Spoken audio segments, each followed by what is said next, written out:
50 से ज्यादा ड्रोन्स जो हाईटेक कैमरे हैं, 20 गुना ज्यादा उनकी क्षमता है, जो आज लोकार्पण कर रहे हैं integrated command and control centre का।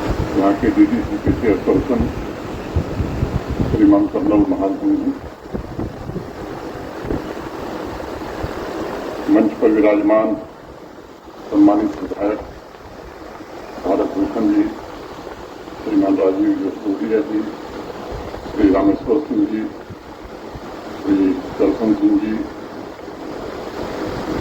जिला पंचायत डीडीसी के vice chairperson, divisional commissioner Jammu Shri Ramesh Kumar ji, IG Jammu Shri Bhimsen Tuti जी,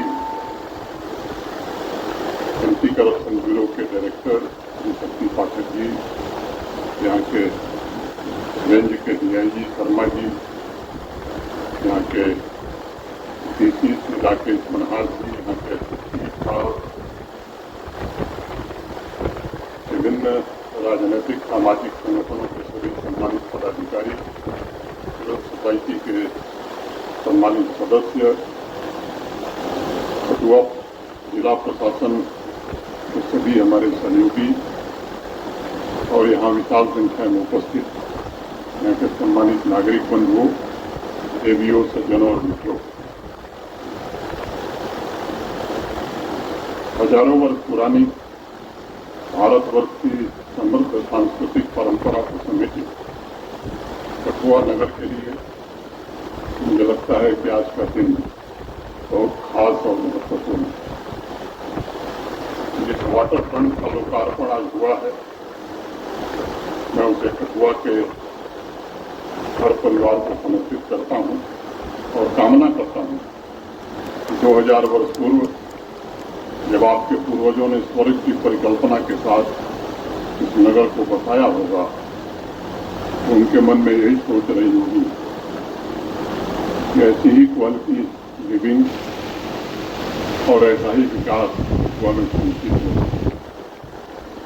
डोगरी के मशहूर कवि तीनों भाई कहते थे कि अपनी मिट्टी, अपने गांव और अपने नगर को अगर कवि की नजर से देखोगे तो उसके कंकड़ में कुछ खास बात जरूर दिखाई पड़े।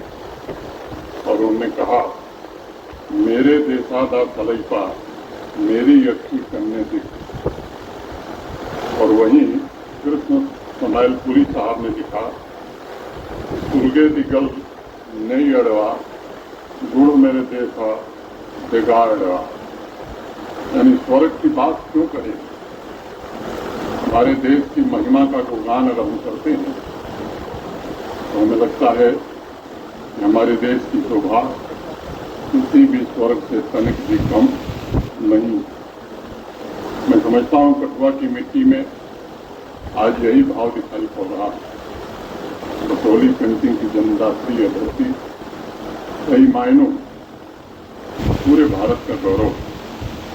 इस शहर के बीचों बीच कनाल पर जब डिप्टी कमिश्नर और उनके साथियों ने या उस परियोजना से जुड़े हुए सभी सम्मानित जनप्रतिनिधिगण, सिविल सोसाइटी के मेंबर, मैं सबको हृदय से धन्यवाद देता हूँ। ऐसा बताया गया कि सामाजिक उत्तरदायित्व मैंने कॉर्पोरेट सोशल रिस्पॉन्सिबिलिटी के अंतर्गत इस काम को मोटे तौर पर पूरा किया गया। मुझे लगता है कि बाकी इंफ्रास्ट्रक्चर प्रोजेक्ट की तरह इस काम को नहीं दिया जाना चाहिए, क्योंकि वाटर फ्रंट हो या रिवर फ्रंट हो, उसमें जीवंतता जरूर होनी चाहिए, जिससे वहाँ के नगरवासियों की क्वालिटी लिविंग सुनिश्चित होती है। मैं मानता हूँ कि कठुआ के इकोनॉमिक, सोशल और इन्वायरमेंटल और कल्चरल सेक्टर में भी इस प्रोजेक्ट की अपनी एक महत्वपूर्ण भूमिका होने वाली है। उसी दिशा में 1200 मीटर लंबा ये water front multi functional public space provide करेगा। Walking track, cycling track, skating track, yoga के लिए स्पेशल स्पॉट के साथ साथ 15 रेस्टोरेंट और कैफे की सुविधा जो प्रदान की गई है, हूँ डायरेक्टली या इनडायरेक्टली, प्रत्यक्ष या अप्रत्यक्ष रूप से बड़ी संख्या में स्थानीय लोगों को इसके कारण रोजगार भी मिला। और जो सबसे अच्छी बात है, अभी हम सबके सामने एक नारी, एक बहन आई थी। मुझे लगता है कि नारी शक्ति को भी एम्पावर करने में ये प्रोजेक्ट मदद कर रही है। और मैं मानता हूं कि अर्बन रिजुनोवेशन के इस मिशन ने विमेन एम्पावरमेंट को भी सुनिश्चित किया। नगरों और गांवों में बुनियादी सुविधाओं को जुटाते हुए इस बात का हमेशा ध्यान रखा जाना चाहिए कि हर एक इंफ्रास्ट्रक्चर सिर्फ लोहे और सीमेंट का जोड़ नहीं होता, बल्कि वो हमारे नगरों और गांवों के निर्माण करना। और वाटर फ्रंट पर रोज अगर गंदगी हम फैलाएंगे तो मुझे नहीं लगता है कि हम एक अच्छे नागरिक का कर्तव्य निभा पाएंगे। और मुझे लगता है हर नगर की, हर गांव की एक अपनी रूह होती है, उसकी सांस्कृतिक एक अलग पहचान होती है। हर नगर, हर गांव नागरिकों के व्यक्तित्व को आकार देता, उसे सहेजता और उसमें आसमान की ऊंचाई छूने की आकांक्षाएं भी करता। और इसलिए ये आवश्यक है कि नगरों और गांवों का संतुलित और समावेशी विकास हो। मुझे स्मरण है जब मैं नया नया आया था, राजीव जसरोटिया साहब बता रहे थे, अनेक डेलीगेशन मिलते थे और इस क्षेत्र में तो एक ही शिकायत रहती थी, क्या बड़ा अन्याय हुआ है जम्मू रीजन के साथ। मुझे लगता है कि शायद उस शिकायत से अब जम्मू के लोगों को मुक्ति मिल गई है। आदरणीय प्रधानमंत्री जी के नेतृत्व में यह सुनिश्चित हो गया कि अब किसी क्षेत्र के साथ भेदभाव नहीं हो सकता। पैसा आएगा तो जिसका जो हक है वो मिलेगा जरूर, उसे दुनिया की कोई ताकत रोक नहीं पाएगी। और मुझे मिलते हैं लोग, कहते भी हैं कि इतने तेजी से इंफ्रास्ट्रक्चर प्रोजेक्ट पिछले 4-5 वर्षों में जो हुआ है, सामने सोचा नहीं। गांव शहरों की बुनियादी इंफ्रास्ट्रक्चर पर भी विशेष ध्यान दिया गया। इंसान बदलाव के संकल्प के साथ जब कदम आगे बढ़ाता है तो मुझे लगता है कि असंभव कुछ भी नहीं होता। एक स्वावलंबी जम्मू कश्मीर की रचना हो सके, आदरणीय प्रधानमंत्री जी का इसमें बड़ा अहम योगदान रहा है। आज मैं जब जम्मू संभाग के फिजिकल इंफ्रास्ट्रक्चर नेटवर्क को देखता हूं तो निश्चित रूप से प्रसन्नता होती है। सेवा और सुशासन के मूल मंत्र के साथ भारत के आदरणीय प्रधानमंत्री जी ने जन आकांक्षाओं को पूरा करने की जो कोशिश की, उसे जमीन पर उतारने में काफी हद तक प्रशासन के हमारे सहयोगियों ने सफलता हासिल की है। मैं ईश्वर से प्रार्थना भी करता हूं और यही कामना भी करता हूं कि संभाग के हर नगर और गांव विकसित हो सकें, आधुनिक बन सकें और बिना रुके ये काम आगे बढ़ता रहे, नागरिक अपने लक्ष्यों को प्राप्त कर सकें। जम्मू कश्मीर में नगरीय और ग्रामीण विकास के अभियान में बड़े नजदीक से मैंने 4.5 साल काम किया है।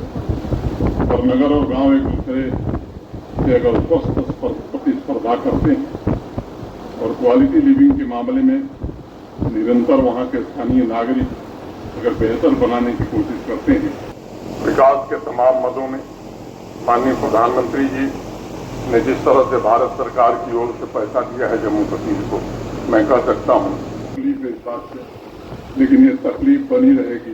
इस तकलीफ को कोई बदलने वाला नहीं। हमें लक्ष्य चाहिए, ईमानदारी और कड़ी मेहनत से उन लक्ष्यों को प्राप्ति के लिए पुरुषार्थ करने वाली टीम चाहिए। समस्या धन की कभी नहीं होती है, डिलीवरी की होती है। और इसलिए आज मैं कह सकता हूं कि कठुआ के डिप्टी कमिश्नर, उनकी पूरी टीम और जिनकी सिविल सोसाइटी या सामाजिक और चुने हुए जनप्रतिनिधियों सबने जो मिलकर के काम किया है, निश्चित रूप से ये बहुत ही सराहनीय प्रयास है और ये लोगों के जीवन को बदलने में इसका बड़ा योगदान होगा। सामान्य रूप से जब परियोजनाएं सचिवालय में बैठकर नहीं, जनता की आवश्यकता के अनुरूप जमीन पर बनती हैं तो ढेर सारी जिंदगियों को बदलती है। और मैं मानता हूं कठुआ वाटर फ्रंट भी इसी कार्यशैली का एक बेहतर नमूना है, उस पर मुहर भी आज लग गई। इस नई कार्यशैली के द्वारा ये प्रयत्न हुआ है कि नगर और पंचायत सामाजिक और सांस्कृतिक केंद्र बन सके। वाटरफ्रंट जैसे प्रोजेक्ट सामुदायिक संपर्क और सांस्कृतिक गतिविधियों को बढ़ावा दे सके। अर्बन रिजुनवेशन के जितने भी प्रोजेक्ट जम्मू कश्मीर में चल रहे हैं, कोशिश की गई वो सस्टेनेबल भी हो, नागरिकों को ग्रीन स्पेस प्रोवाइड कर सकें, बायोडाइवर्सिटी को बेहतर कर सकें और क्लाइमेट चेंज की चुनौतियों से जूझ रहे नगरों को सामर्थ्य प्रदान कर सकें। और इसलिए सदैव इस बात का ध्यान रखा गया है और मैंने बराबर बल दिया है कि अर्बन रिजुनवेशन के प्रोजेक्ट उपेक्षित इलाकों को पुनर्जीवित कर उन्हें एक जीवंत केंद्र के रूप में बदलने में सक्षम हो सकें, नगरवासियों की खुशहाली का वो माध्यम बन सकें। आप में से अनेक लोगों ने देखा होगा श्रीनगर के किनारे झेलम रिवर फ्रंट के स्टेट में आज ऐसी अनेक जगहें बनी जहाँ बड़ी मात्रा में भीड़ इकट्ठा हुआ करती पड़ी। भारत सरकार ने उनकी सहायता के लिए हर प्रकार का प्रयत्न और सहायता प्रदान की है, लेकिन मुझे लगता है कि 3 दिनों में भारतीय सेना के पराक्रम को पूरी दुनिया ने देखा, महसूस किया और हमारा पड़ोसी भी घुटनों के बल आ गया। शांति किसी भी क्षेत्र के विकास के लिए यह पूर्व शर्त होती और मैं समझता हूं कि अगर समाज एक मन होकर के समर्पण भाव, यह सच है कि सुरक्षा बलों, पुलिस, ये मूलतः इनकी जिम्मेदारी है, लेकिन आम नागरिक के नाते हमारी भी अपनी कुछ जिम्मेदारी है। और मैं कहना चाहता हूं कि धर्म पूछ करके जिस प्रकार बर्बरतापूर्वक पाकिस्तान समर्थित आतंकवादियों ने निर्दोष लोगों की हत्या की, उसने पूरे जम्मू कश्मीर नहीं भारत की आत्मा को लुभान किया। 140 करोड़ देशवासियों ने आतंक के खिलाफ चुगल फूंका था और हमारी सेना ने सैकड़ों किलोमीटर अंदर घुस करके पाकिस्तान के अंदर आतंकी ठिकानों को नष्ट किया। और जो फैसला भारत सरकार ने किया है कि अब कोई भी आतंकवादी घटना होगी तो सैकड़ा और देश के बाहर विघटनकारी और आतंक, मैं चाहता हूं आपसी भाईचारे और एकता की मूल भावना के साथ जनचेतना हमारी, यही हमें शिक्षा दी। समानो मंत्र समिति समानी। बार पुनः मैं कठुआ वाटरफ्रंट की आप सभी को बहुत बहुत बधाई देना चाहता हूं। पिछले 5 वर्षों में आदरणीय प्रधानमंत्री जी के नेतृत्व में मैं एक बात कहना चाहता हूं जो आपको दिखाई पड़ती है, उसके बारे में मैं नहीं कहना चाहता, जो शायद कम लोगों को पता है। जम्मू कश्मीर की अर्थव्यवस्था 5 वर्षों में दुगुनी हो गई। 1,25,000 करोड़ की हुआ करती थी, वो 2,45,000 करोड़ से ज्यादा की हो गई। यहाँ के पर कैपिटा इनकम की अगर मैं बात करूं तो वो भी 5 साल में डबल हो गई। अनेक इस तरह के काम हुए हैं। आज ये अवसर नहीं है कि मैं उस पर बताऊं, कभी और अवसर आया तो मैं विस्तार से इन विषयों को रखूंगा। माननीय विधायक जी ने एक सुझाव दिया है, मैं उसका स्वागत करता हूं और मुझे लगता है कि यहाँ अनेक सम्मानित विधायक बैठे हैं, भारत सरकार के मंत्री जी भी यहीं हैं। अब कठुआ में पैसे की कमी कहां से हो सकती है, लेकिन मैं भाग रहा हूं ऐसा नहीं। मैं इन लोगों से निवेदन करता हूं कि कठुआ नगर में जो डिमांड इन्होंने रखी लोग बनावें और कठुआ जिले के सबसे पिछड़े इलाके में डीसी मुझे जगह बतावे। जिस दिन जगह चिन्हित हो जाएगी महीने भर में काम शुरू हो जाएगा। वो बढ़िया स्टेडियम बनाना हो, ऑडिटोरियम बनाना हो, वो बनवा दिए। लेकिन नगर मैं चाहता हूं कि सम्मानित विधायक जी लोग, चेयरमैन साहब, ये लोग मिलकर कठुआ नगर में बनावे तो उसका एक मैं समझता हूं कि अलग जश्न। ठीक कह रहे हैं गलत? मेरी बात से जो सहमत है जरा हाथ उठा दे। और अपने विधायक आप लोग जहां तय करेंगे ग्रामीण क्षेत्र में, वहां मैं डीसी साहब जमीन जिस दिन दे देंगे 31वें दिन काम शुरू हो जाएगी। एक और सूचना देनी है, रोटरी क्लब भारत का जम्मू कश्मीर में पिछले 4 वर्षों से मैं सर्जिकल कैंप लगवाता रहा हूं। पीछे जब मैं डोडा और भद्रवा में कैंप था तो मैंने उनसे आग्रह किया था कि कठुआ जिले में भी जो ग्रामीण अंचल है वो काफी पिछड़ा हुआ है। तो सितंबर महीने में जिला प्रशासन तय करे बिलावर में लगेगा, कहाँ लगना है। वो एक बार जब कैंप लगता है तो 12-13 दिनों में वो 8,000-10,000 जितनी सर्जरी है वो सब करते हैं। देश भर से डॉक्टर आते हैं। तो जब वो कैंप लगेगा तो फिर मैं उस कैंप में आऊंगा और आप लोगों से मिलूंगा। बहुत बहुत धन्यवाद। बहुत बहुत धन्यवाद सर। बड़ी अच्छी बातें, मन भावुक बातें और कई सारे प्रोजेक्ट उनका जिक्र आपने किया। ये सब आपकी बेहतरीन नीतियों के